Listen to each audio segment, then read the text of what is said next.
This is Corolla Digital.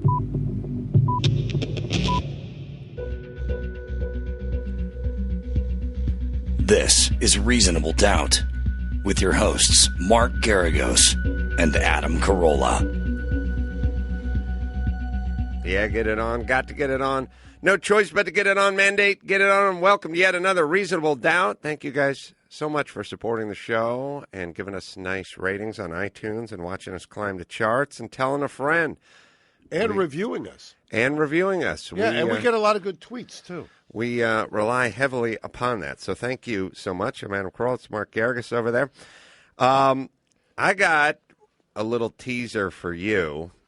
I know how you feel about sort of penalizing people for recreational drug use, especially marijuana. It drives me nuts.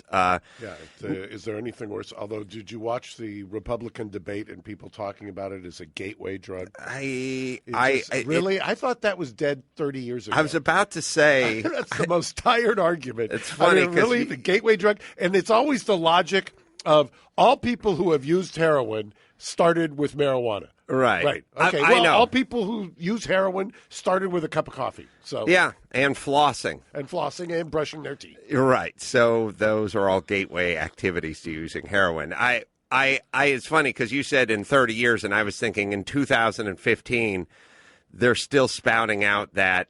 It's the stuff that came straight out of Reefer Madness. Remember in eighth I grade, know. They'd show you the movie in civics and try to scare the shit out of you? The one I'll tell you the one thing that made sense to me, and I don't know if it was Rubio or who exactly was expressing this, but the one thing that did make sense to me, and I do agree on, because I'm with you. I hate the fact that, 60% of the people in prison are there for some drug offense, right. and I hate all that. I really do. I really do believe at a certain point, look, if you'd like to start every morning with a chili dog, that'll be your business. You'll probably die at 57, and you're not going to get a lot of pussy between 0 and 57, but that will be your business.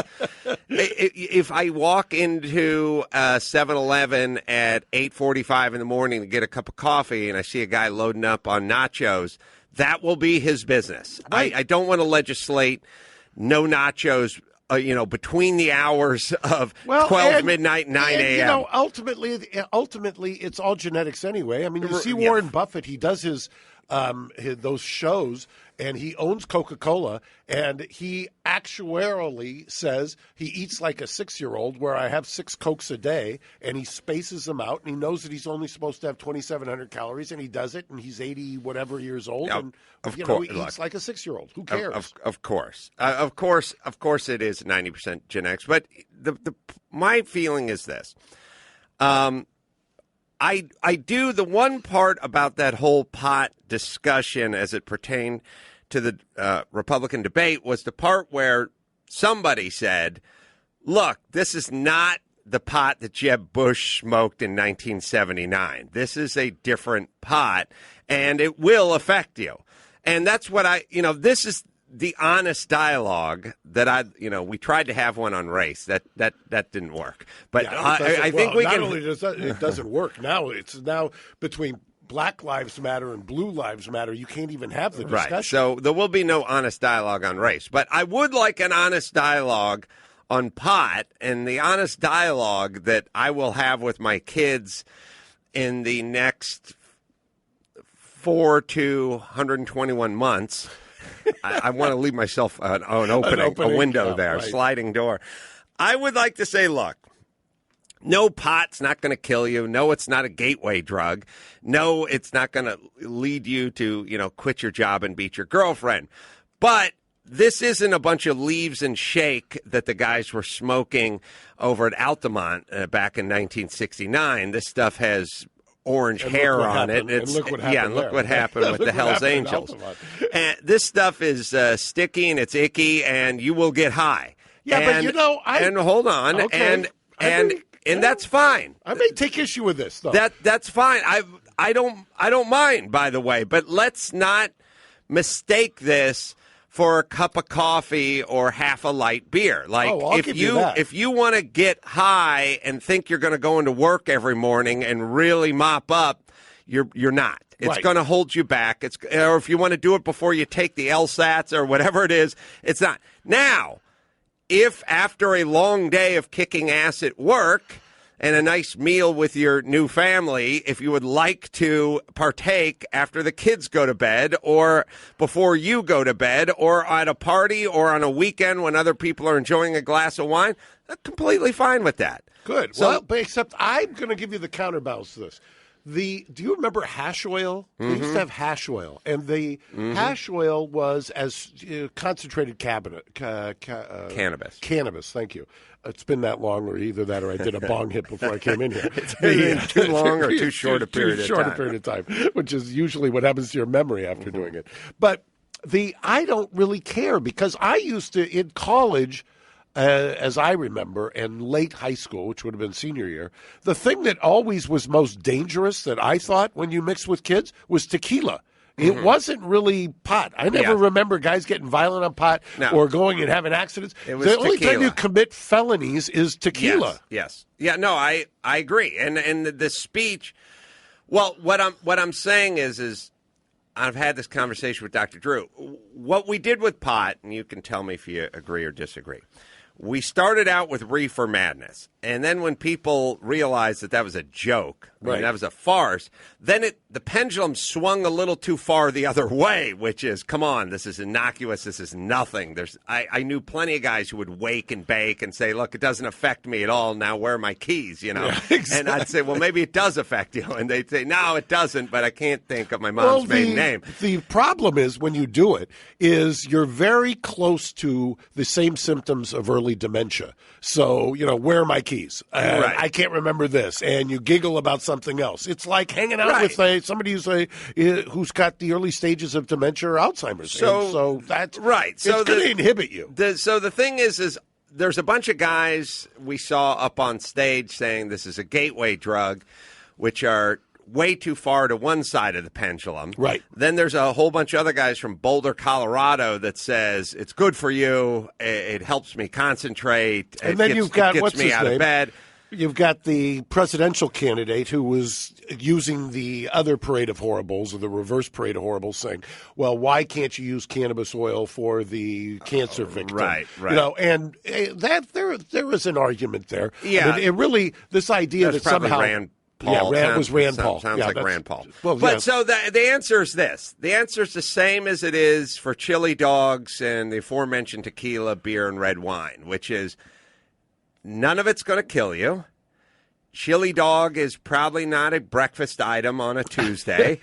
But if when you're watching a NFL Sunday, you'd like to have some nachos and a chili dog and or a glass of wine, a shot of tequila, and a hit off the pipe, that'll be your business. And then Monday morning comes around, and it's time to show up to work with a clear head and no pot or chili on your breath. Well, that's probably a better way to go through life. Yeah, and part of the problem, even with stuff that's not marijuana, and this is something that if you take a look at some of the literature and you take a look at what goes on in England, is the fact that it's illicit drugs, even when it's cocaine or heroin and things like that. There are many high-functioning addicts of those kinds of drugs in Europe, but because specifically they can get it over the counter or by prescription, and it's monitored, and you don't have one of these things where it's coming up.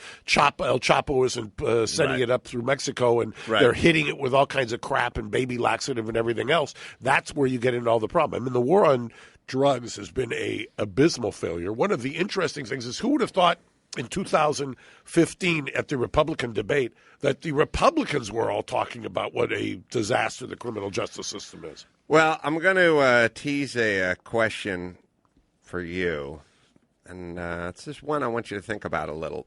I wonder, I just look at it, I always couch it in terms of just being altered. How much time do you spend awake where you're altered? Because when you're asleep, you're altered. You're passed out. You're dreaming about the unicorns and porn stars together at last and things like that. But then you're awake. So you wake up in the morning and you go, where's my cup of coffee? because you're looking to alter yourself a little bit. You know, Right. I need that shot of caffeine. And there's some people that need the shot of caffeine with the espresso in it, and there's a lot. There's caffeine junkies, and then there's And it becomes a ritual. Yes, it becomes a ritual. And then there's the, for some people, it's at night. I need my melatonin. I need my red wine. I need my Ambien. I need my whatever. There's some stuff during the day. Hey, I need my Red Bull. I need my Rockstar. It's 1 in the afternoon. I'm starting to drag a little. I need my Diet Coke. There's some caffeine in that. I feel like as I look around, because I remember 20 years ago, 25 years ago, I'd show up on a construction site and people would have their cup of coffee from 7-Eleven, and then they'd finish it, and then we'd drink off the hose for the rest of the day. No big gulps? No, not well. They had them. We just didn't. They didn't travel well. So then we'd go. I'd go home. I'd eat dinner. I'd go to bed. Now it's like, hey, where's my cup of coffee? Where's my melatonin? Where's my glass of red wine? Where's my second cup of coffee? Where's my Diet Coke? Like, a lot of time in the altered sphere. Right. I would argue. I mean, we always had alcoholics back in the day, but what I'm saying is between the Red Bull and the pot and the Starbucks and whatever else is going on out there, a lot of Americans are spending a lot of time in a slightly modified, altered state. Well, and the interesting thing, because I'll give you this, 30 years ago, I used to, because my father was an inveterate coffee drinker, and I've only started drinking espresso or coffee in the last couple of years, and I probably got sold a bill of goods by antioxidants and everything, that usual load of crap. But and I used to tell him back then, this is pre-Starbucks, coffee, that's your generation. It's not going anywhere. How smart was I, right? I feel like Shaq with Starbucks, that African Americans don't drink coffee. And I didn't see it. I never saw it coming. But, man, talk about a wave. I mean, there is something to the fact, and I don't know if it's how much of it is the caffeine and how much of it is the ritual of going and having your skim milk latte, double latte with a little bit of froth and this, that, or the other, and having a routine. I mean, there's something about ritual in a community or in a society that really kind of gives import to the way people act. Well, I'm gonna tease you with this then. My new theory is that with the advent of video games and high-def everything and 500 channels and everything sort of on demand, it has ramped up our altered metronome.